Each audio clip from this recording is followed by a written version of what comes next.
Hello everyone, in this lecture we will start a new chapter from class 12 chemistry, that is general principles and processes of isolation of elements. So we will study about some principles and processes to isolate the elements. As you know, the elements in nature are present in the combined state in the form of compounds. So most of the elements are present in combined state. So how to isolate those elements we are going to discuss in this chapter. So let's start with the some terminology. First is minerals and ores. तो क्या होती हैं minerals and ores? तो जैसे कि मैंने आपको बताया कि यहाँ पे हम क्या पढ़ने वाले हैं कि जो डिफरेंट एलिमेंट्स हैं उनको हम आइसोलेट सेपरेट कैसे करेंगे, क्योंकि ज्यादातर जो एलिमेंट्स होते हैं वो कंबाइंड स्टेट में होते हैं, कंपाउंड्स फॉर्म करके रहते हैं. तो अगर उन एलिमेंट्स को हमको सेपरेट करना हो, अलग करना हो, तो वो कैसे करेंगे. तो सबसे पहले कुछ टर्म्स के बारे में हम पढ़ लेते हैं, जैसे कि minerals and ores. What are minerals और what are ores? The first thing is minerals. Minerals are naturally occurring substances which are present in the earth crust and contain metals. तो minerals कौन से compounds होते हैं? Minerals वो naturally occurring substances होते हैं जो आपको कहाँ मिलेंगे? earth crust में मिल जाएंगे और उनमें metals present होते हैं. Those substances are called minerals. Now what are ores? The ores are the minerals from which metals can be extracted conveniently and profitably. मतलब वो minerals जिनसे आप metals को extract कर सकते हो conveniently, मतलब वो easily आप extract कर सको उनको, and profitably means कोई profit हो उसको extract करने में. तो उन minerals को हम क्या कहते हैं? ores कहते हैं. Means कि minerals वो सारे naturally occurring substances होते हैं जो आपको earth crust में मिलेंगे, और जिन minerals से आप metals को extract कर सको उनको हम क्या कहते हैं? ओर्स कहते हैं. ओर्स से भी हम मिनरल्स को कैसे एक्सट्रैक्ट करते हैं? Profitably and conveniently. मींस बहुत ज्यादा डिफिकल्ट अगर मिनरल से मेटल्स को एक्सट्रैक्ट करना होगा तो उस मिनरल को आप ओर नहीं कहेंगे.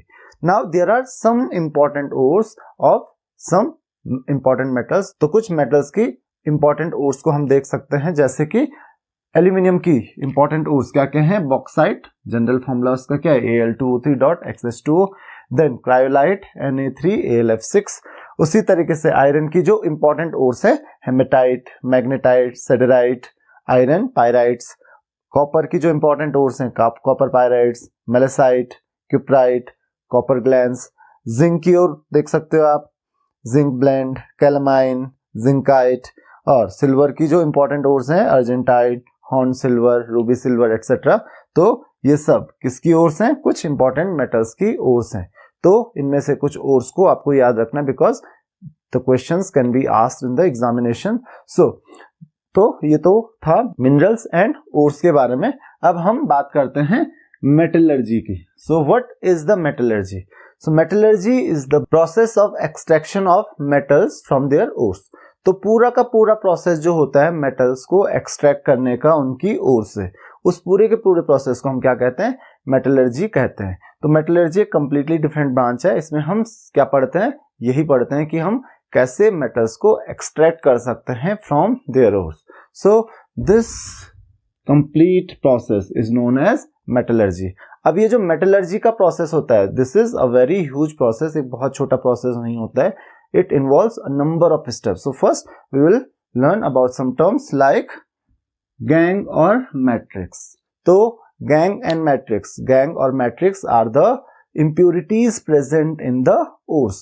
तो ores जो होती हैं उन ores में कुछ impurities present होती हैं. For example soil और dust particles और sand particles. इन impurities को हम क्या कहते हैं? These impurities are called gang और matrix. तो इस impurity को हम gang या फिर मैट्रिक्स कहते हैं. Now the question is how do we extract the metals from ore. Next topic आपके पास यही है कि extraction of metals from ores. So the extraction of metals from ores mainly involve 4 steps. तो ये जनरली 4 अलग अलग स्टेप्स में होता है. The first step is concentration of ore. पहला स्टेप हमारे पास क्या है? Concentration of ore. Now what is the meaning of concentration of ore? Concentration of ore is the process of removing the gangue particles from the ore and purify it. तो जो ये process होता है concentration of ore, concentration of ore का मतलब क्या होता है कि जो भी गैंग पार्टिकल्स होते हैं, गैंग पार्टिकल्स क्या होते हैं, जो इंप्योरिटीज प्रेजेंट होती हैं ओर में, तो उन इंप्योरिटीज को रिमूव करके प्योर ओर कैसे हम अचीव कर सकते हैं, ऑब्टेन कर सकते हैं, this process is known as concentration of ore. अब ये कंसंट्रेशन ऑफ ओर हम कैसे करते हैं, तो कंसंट्रेशन ऑफ ओर के भी बहुत सारे मेथड्स हैं, कंसंट्रेशन ऑफ ओर के भी बहुत सारे मेथड्स हैं जिनको हम अभी डिस्कस करेंगे। Now the second is conversion of ore into metal oxide. Now once you obtain the concentrated ore, जो प्योर ore होती है वो आपको एक बार मिल जाती है, then this pure ore, this concentrated ore is converted to the metal oxide. इस concentrated ore को आप मेटल ऑक्साइड में कन्वर्ट करते हो। तो जैसे कि मैंने आपको बताया कि कंसंट्रेशन ऑफ ओर आप कैसे करते हो, मतलब ओर को प्योरीफाई कैसे करते हो, गैंग पार्टिकल्स को रिमूव कैसे करते हो, तो उसके अलग अलग मेथड्स हैं, इनको हम बाद में डिस्कस करेंगे। तो वो अलग अलग मेथड्स कौन कौन से हैं, जैसे हमारे पास है हाइड्रोलिक वॉशिंग, हाइड्रोलिक वॉशिंग एक मेथड है हमारे पास। उसी तरीके से एक और मेथड है that is magnetic separation, magnetic separation. एक और मेथड है जो है लीचिंग। एक और मेथड है हमारे पास जिसको हम कहते हैं, क्या कहते हैं, फ्लोटेशन। तो ये हमारे पास डिफरेंट मेथड्स हैं कंसंट्रेशन ऑफ ओर के। अब कौन सा मेथड यूज करोगे, जो मेथड आपके लिए सुटेबल होगा। सेकंड स्टेप, जैसे कि मैंने बताया कि एक बार आपको कंसंट्रेटेड ओर मिल जाती है, then this ore is converted to the metal oxide. So this is step 1. Now what is the step 2? Conversion of ore to metal oxide.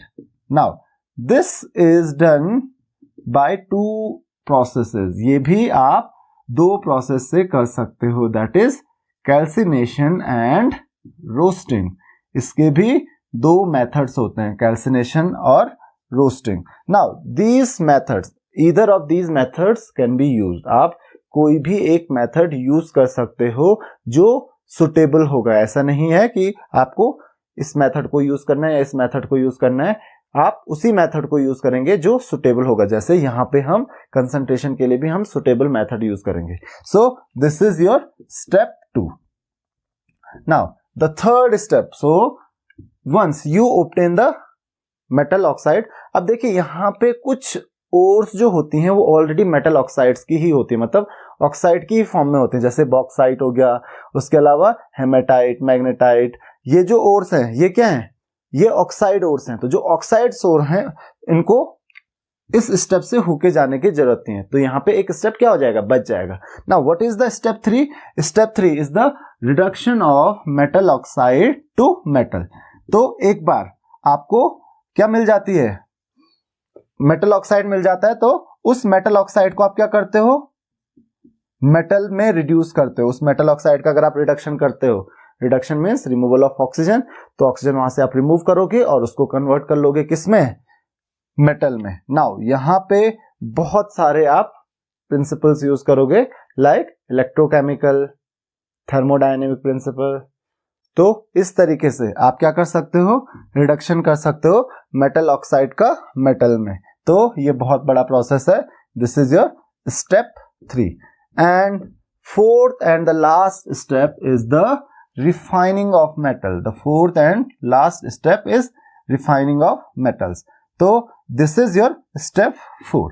So this is step 4. अब रिफाइनिंग जो होगी, रिफाइनिंग के लिए भी आप बहुत सारे मेथड्स यूज करते हो, like distillation, crystallization, then electrolytic method, then zone refining, vapor phase refining. So there are so many methods of refining of metals. Now what is the meaning of refining of metals? क्योंकि देखिए यहां पे एक बार आपने metal oxide को reduce किया और metal obtain किया, this metal may have some impurities present in it. और अगर इस मेटल में कुछ impurities present होंगी तो हमको प्योर मेटल कैसे obtain करना है, by refining of metal. So what is the meaning of refining of metal? It is the process of obtaining pure metal from the impure metal.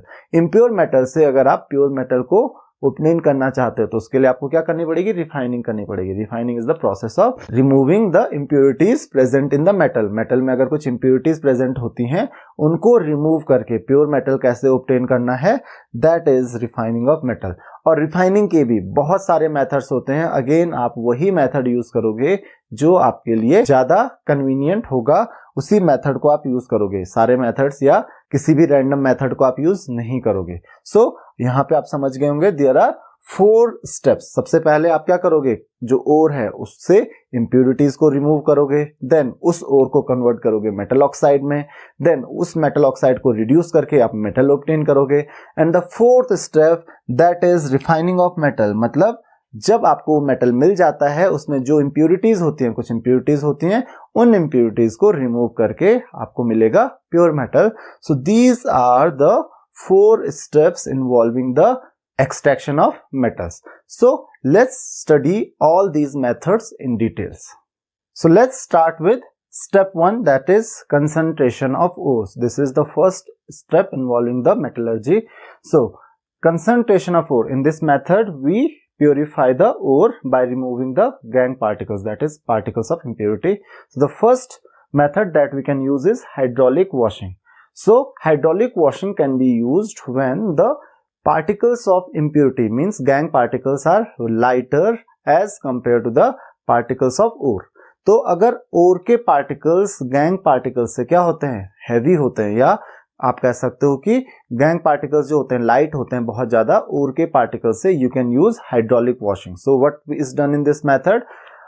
In hydraulic washing the impure ore is kept in a slope. एक slope में हम उसको रख देते हैं and a water jet is applied on this ore. तो एक water jet हम इसमें apply करते हैं. As you know that the impurity particles क्या होंगे, light होंगे, तो हम क्या करेंगे, एक water jet apply करेंगे एक slope में, because impurity particles are lighter as compared to the particles of ore. तो क्या होगा, impurity particles will move away, flow away with the water jet. तो वाटर जेट के साथ तो क्या हो जाएंगे, फ्लो हो जाएंगे, and what you will get is pure ore. आपके पास क्या रह जाएगी, उसके बाद प्योर ओर रह जाएगी। सो this is the method of hydraulic washing. The next method is magnetic separation. तो आपको यहाँ पे ये ध्यान देना है कि हम कब कौन सा मेथड यूज करेंगे। हाइड्रोलिक वॉशिंग आप तब यूज करोगे जब ओर जो होंगे, ओर के पार्टिकल्स ज्यादा हैवी होंगे as compare to the impurity gangue particles. Magnetic separation आप कब यूज करोगे, so magnetic separation can be used only when one of the gangue particles and ore particles are magnetic and other are non magnetic. तो gangue particles magnetic होंगे और ओर non magnetic होगी, या फिर ओर क्या होगी, मैग्नेटिक होगी और गैंग पार्टिकल्स नॉन मैग्नेटिक होंगे, तभी आप यूज कर सकते हो इस मेथड को। अगर दोनों मैग्नेटिक हैं या फिर दोनों नॉन मैग्नेटिक हैं, then you can not use this method. So what is done in this method? In this method we will use a conveyor belt and 2 rotating wheel. One of them is magnetic wheel. आप देख सकते हो 2 rotating wheel होंगे और एक उनमें से क्या होता है, magnetic wheel होगा। So we will use pulverized ore. Now pulverized ore क्या होती है, pulverized ore is the ore obtained by crushing the ore. तो क्या होता है कि जो ओर होती है, क्योंकि ओर के लार्ज साइज पार्टिकल्स होंगे, जब आप इसको बहुत अच्छे से क्रश करते हो and it is converted to a fine powder, this process is known as pulverisation. इस प्रोसेस को हम क्या कहते हैं, पल्वराइजेशन। तो जनरली हम हाइड्रोलिक वॉशिंग की बात करें या फिर मैग्नेटिक सेपरेशन की बात करें, यहाँ पे हम पल्वराइज्ड ओर ही यूज करते हैं। सो लेट्स से, तो यहाँ पे क्या होता है, मैग्नेटिक सेपरेशन होता है। तो मैग्नेटिक सेपरेशन में क्या होता है, जो पल्वराइज्ड ओर होगी हम इसको क्या करते हैं, पास करते हैं कन्वेयर बेल्ट में। तो आप देख सकते हो कन्वेयर बेल्ट मूव करेगी। तो अब यहाँ पे क्या होगा, जो ये मैग्नेटिक फील्ड होगा, this is magnetic field, other wheel is non magnetic field. तो जो ये मैग्नेटिक फील्ड होगा, क्योंकि ये रोटेट कर रहा है, तो जो नॉन मैग्नेटिक पार्टिकल्स होंगे, because they are not being attracted by the magnetic field, तो क्या होगा, वो मैग्नेटिक फील्ड अट्रैक्ट नहीं कर रहा है, मैग्नेटिक फील्ड उनको अट्रैक्ट नहीं कर रहा है, so they will immediately fall down, वो नीचे गिर जाएंगे। So you will collect the non magnetic particles on one side. Now because of the magnetic field, जो मैग्नेटिक पार्टिकल्स होंगे they will remain attach to the magnetic wheel, वो magnetic wheel पे attached रहेंगे। और कब तक अटैच रहेंगे? जब तक ये कन्वेयर बेल्ट जो है it is attach to the magnetic wheel, जब तक ये कन्वेयर बेल्ट मैग्नेटिक व्हील के साथ अटैच्ड है तब तक।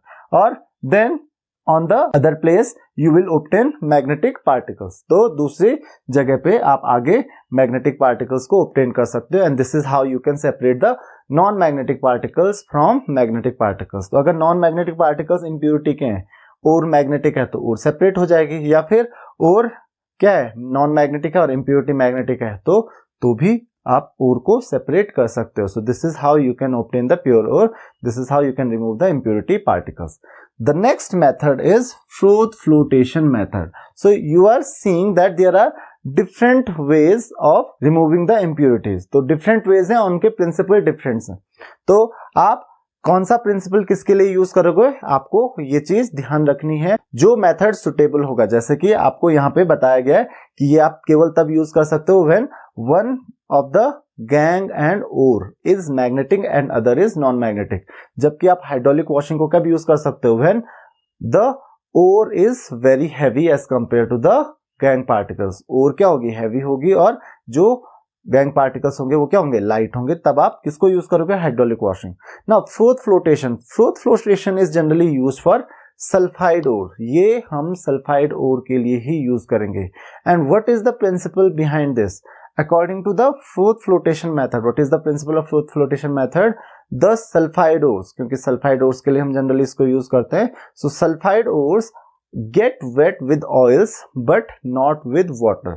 जो sulfide ores जो होती हैं वो ऑयल से तो वेट हो जाती हैं, लेकिन वाटर उनको वेट नहीं कर पाता है। और यही प्रिंसिपल हम यूज करेंगे। जो कि गैंग पार्टिकल्स होते हैं, गैंग पार्टिकल्स को क्या होता है? गैंग पार्टिकल्स को वाटर वेट कर लेता है। तो आप यही प्रिंसिपल यहाँ पे यूज करोगे फ्रोथ फ्लोटेशन में। सो let's see what happens in this process. तो ये आपको यहाँ पे कंप्लीट डायग्राम दिख रहा है फ्रोथ फ्लोटेशन मेथड का। So what are we going to use? We will use pulp of ore and oil. तो एक मिक्सचर होता है किसका? ओर और ऑयल का। और आप पास करते हो, वी हैव वाटर हियर, हमारे पास वाटर है। यहाँ पे टॉप से आप एयर को पास करते हो and this is a rotating paddle. यहाँ पे एक रोटेटिंग पैडल है। नाउ जैसे आप एयर पास करते हो, so due to the rotating paddle, paddle rotate होता है।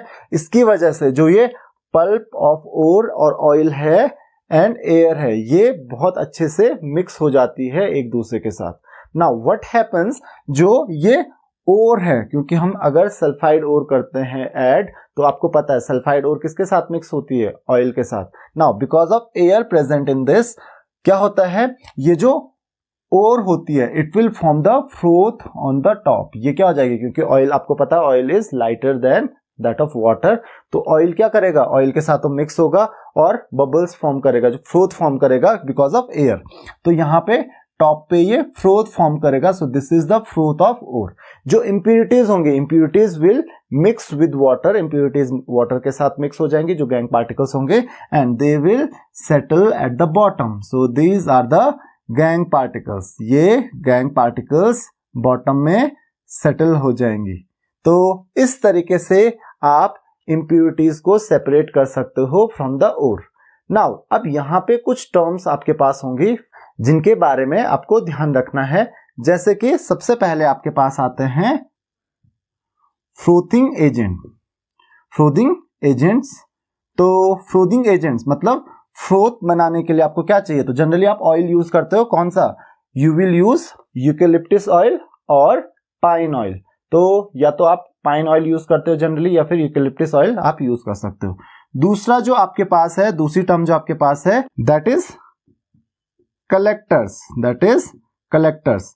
सो what are collectors? Collectors are those substances which bind the oil with ore. Ore और ऑयल की जो बाइंडिंग है उसको स्ट्रॉन्ग करते हैं। These substances are called collectors. For example ethyl xanthate, ethyl xanthate आप यूज कर सकते हो। उसके साथ साथ आप potassium ethyl xanthate etcetera use कर सकते हो। The third point is depressant. अब हम और क्या यूज करते हैं? डिप्रेसेंट्स। तो आप देख सकते हो फ्रोथिंग एजेंट और कलेक्टर्स दोनों का यहाँ पे अपना अपना यूज है। Now what are depressants? So these depressants, these are also called depressants or activators. तो depressants और activators ये क्या करते हैं, ये किसी भी मिनरल की जो प्रॉपर्टी होती है फ्रोथ फॉर्म करने की, इसको या तो क्या करते हैं, सप्रेस करते हैं, कम करते हैं, और एक्टिवेट करते हैं, इंक्रीज करते हैं। तो इसकी हेल्प से हम किसी भी मिनरल का फ्रोथ इजीली फॉर्म कर सकते हैं। So I hope you have understood these terms. तो ये आपके पास कुछ टर्म्स हैं जिनको आपको फ्रोथ फ्लोटेशन के लिए याद रखना है। The fourth step और the fourth process that we use is leaching. तो leaching का भी process हम use करते हैं। This is the method of chemical separation. इसमें हम क्या करते हैं, chemical separation करते हैं। अब leaching में हम क्या करते हैं, what is the method of leaching?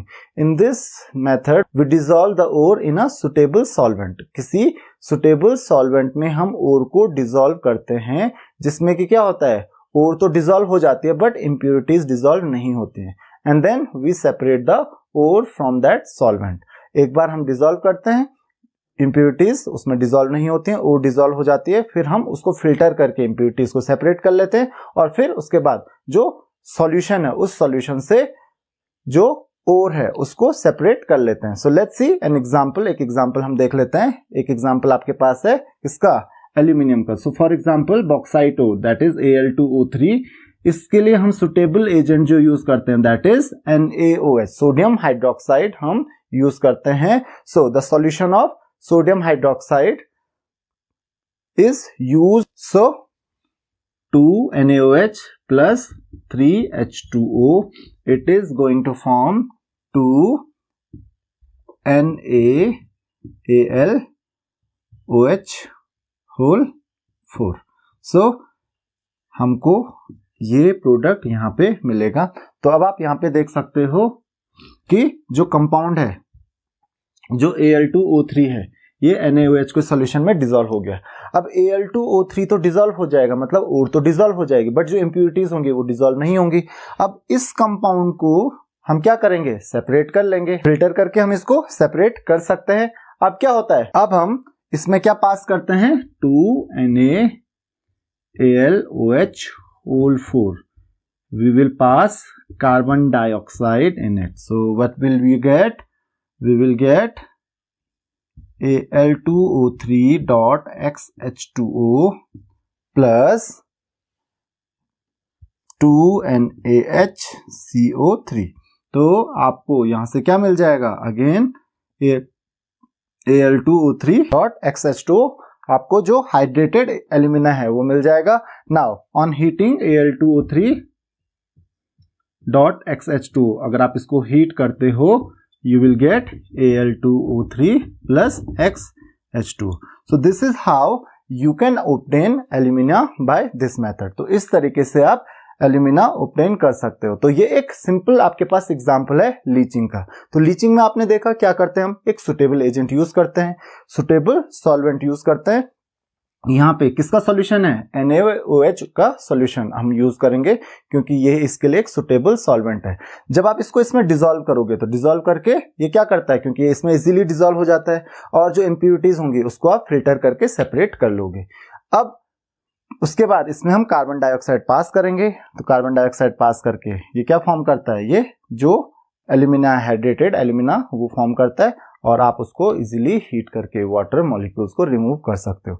Now Al2O3 आपको चाहिए था, इन द एंड आपको प्योर Al2O3 मिल जाएगा। So this is how you can obtain the pure ore. So ये तो कुछ मेथड्स थे आपके पास of concentration of ore. So this is all in this lecture. In next lecture we will discuss the conversion of ore to metal oxide and reduction of metal oxide to obtain the metal. If you have any queries, you can ask your questions in comments. Thank you very much.